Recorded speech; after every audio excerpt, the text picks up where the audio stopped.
In the 30th century, humanity's technological reach had expanded beyond their wildest imaginations, especially when it came to military spacecraft. The UEE Navy's ships, like the Hornet and Bengal, were designed to strike fear into their enemies. Yet amid all the advancements, one ship remained a staple of the fleet, the Aegis Gladius. A light fighter, built to be nimble and deadly, it had seen over 350 years of active service, withstanding the test of time like no other. From its modular design to its battle-tested systems, the Gladius became the epitome of modern aerospace innovation, embodying the evolution of space combat. Despite newer and seemingly more powerful models, it was clear that the Gladius had not only endured but had shaped what was considered the ultimate fighter craft. But how did a ship from the early days of space warfare maintain such an iconic status, especially in the face of so many technological advancements? The answer lies in its adaptability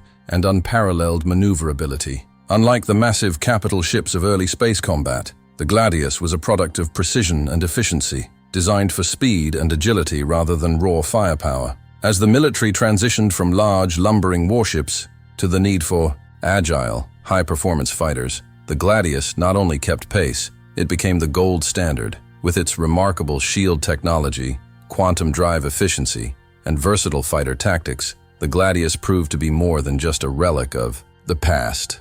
It was a symbol of humanity's supremacy in the void of space. In the earliest days of space combat, humanity's military spacecraft were plagued by a series of monumental challenges. The vacuum of space made conventional cooling methods useless, forcing engineers to rely on radiation-based cooling, a less-than-ideal solution for preventing overheating during battle. The early shields, if they even existed, were inefficient and power-hungry, leaving ships vulnerable and unable to withstand prolonged engagements. On top of that, the size and power demands of quantum drives were massive, forcing early ships to be oversized just to fit their power plants and cooling systems.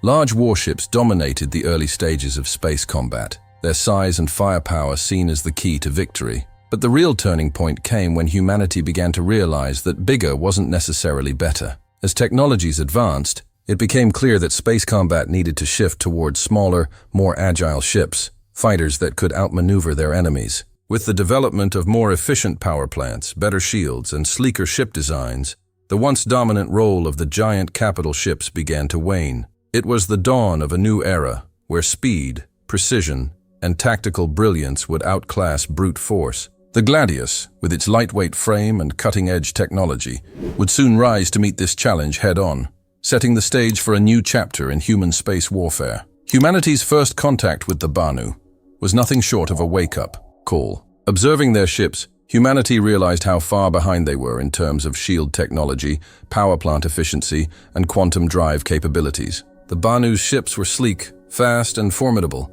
everything humanity's own craft weren't. But it was the Tevarin, a warrior race with a deep understanding of combat tactics and advanced technology, that truly pushed humanity to innovate. The Tevarin's Talon fighters were a new breed, agile, deadly, and equipped with advanced shielding that outclassed anything humanity had at the time. The reality was clear. If humanity was to survive, they needed to evolve or risk extinction. The United Empire of Earth, UEE, quickly ramped up its research and development, focusing on three crucial areas: weapons, power plants, and fighter craft. Railguns, mass drivers, and directed energy weapons became the new norm, and power plants became more compact and efficient. But the true turning point came with the realization that humanity's future in space depended on the ability to outmaneuver their enemies. The UEE needed ships that could dart and weave, taking full advantage of their technological advancements.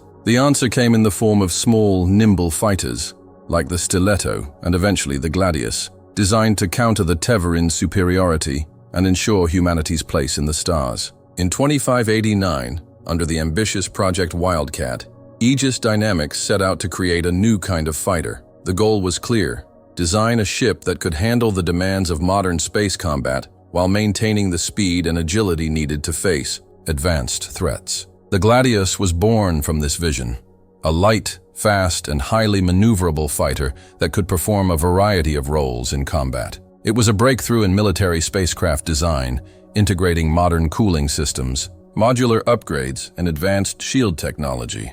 The Gladius was not just another fighter. It was a symbol of the future of space warfare. When Ivar Messer, the self-proclaimed Emperor of Humanity, took the reins of power, he saw potential in the ship's name. He renamed it the Gladius, drawing from the ancient Roman sword that symbolized power and precision. The new name fit perfectly. The Gladius quickly became the backbone of the UEE Navy, with fighter squadrons adopting it as their primary craft. Its success wasn't just due to its design, though. It was the ship's ability to evolve with the times. As new technologies emerged, the Gladius was upgraded, becoming an icon of space superiority. It wasn't just a machine.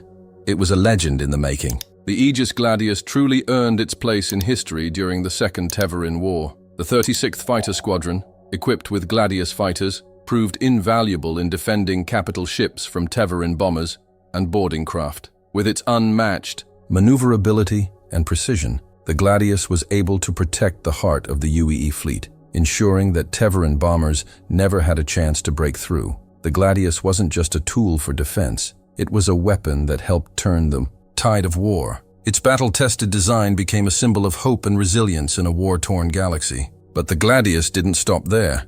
The Battle of Centauri in 2610 was another defining moment. The 42nd Squadron, flying Gladius fighters, lured the Tevarin fleet into a carefully orchestrated trap, taking advantage of the fighters' agility and speed. This victory wasn't just about firepower, it was a testament to the power of tactical brilliance and the adaptability of the Gladius. As the UEE Navy faced new threats, like the brutal Vanduul raids, the Gladius continued to prove its worth. Pilots from Squadron 36 developed new fighter tactics that allowed them to outmaneuver the Vanduul's superior scythe and blade fighters, cementing the Gladius's place as the go-to fighter for space combat. As time passed, newer and more advanced fighters began to replace the Aegis Gladius in military service. However, this didn't mean the end of its legacy. Old Gladius models, decommissioned from active duty, found a new life in the civilian sector. Many were sold off to private citizens, from enthusiastic racers to mercenaries looking for a reliable, battle-tested craft.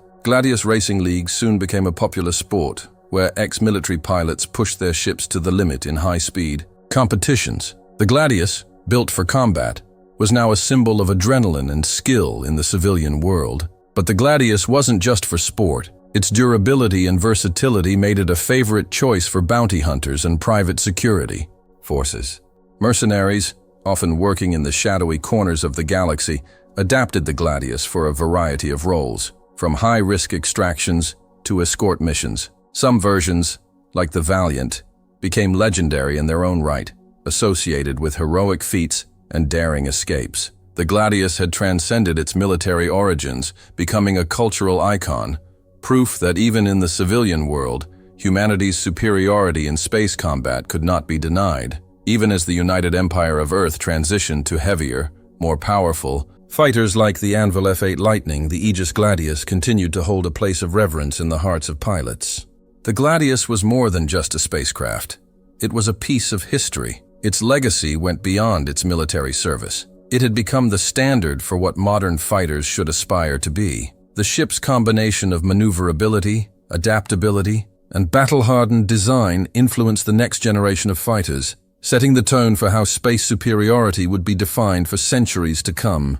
It was the ultimate testament to humanity's ingenuity in the face of a vast and unforgiving universe. Even in civilian hands, the Gladius remained iconic. It wasn't just a relic, it was a living legend. As newer ships came and went, the Gladius proved that some things were timeless. Whether in combat or in the hands of a private owner, it embodied the spirit of human superiority in space, proof that humanity, with its relentless drive for innovation, could always outpace the universe's challenges. The Gladius was more than just a fighter. It was the common sword of humanity, a weapon that carried the legacy of the past into the future, shaping the very nature of space exploration and warfare. As you've seen, the Aegis Gladius is more than just a fighter. It's a living symbol of humanity's relentless drive to dominate the stars, a spacecraft that has endured for centuries, evolving with every war, technological breakthrough, and change in the tides of space combat. From its battle-tested glory in the Tevarin and Vanduul wars to its legendary status in the civilian world, The Gladius is a story of human perseverance and ingenuity. It's proof that when the stakes are high and the odds are stacked against us, we always rise to the challenge. The Gladius doesn't just represent the past, it is a beacon for the future, showing that no matter what the universe throws at us, we are always ready to fight back. But this is just one chapter of humanity's journey through the cosmos. The future holds even greater challenges, more advanced enemies, and perhaps even more legendary ships to come. If you've been captivated by the story of the Gladius, just wait until you see what's next. The future of space combat is waiting to be uncovered, and there's so much more for you to discover. So what are you waiting for? Click on the next video to continue exploring the vastness of space and the incredible legacy of human achievement. And of course, make sure to subscribe and ring that bell so you never miss another adventure. The stars are calling. Are you ready to answer?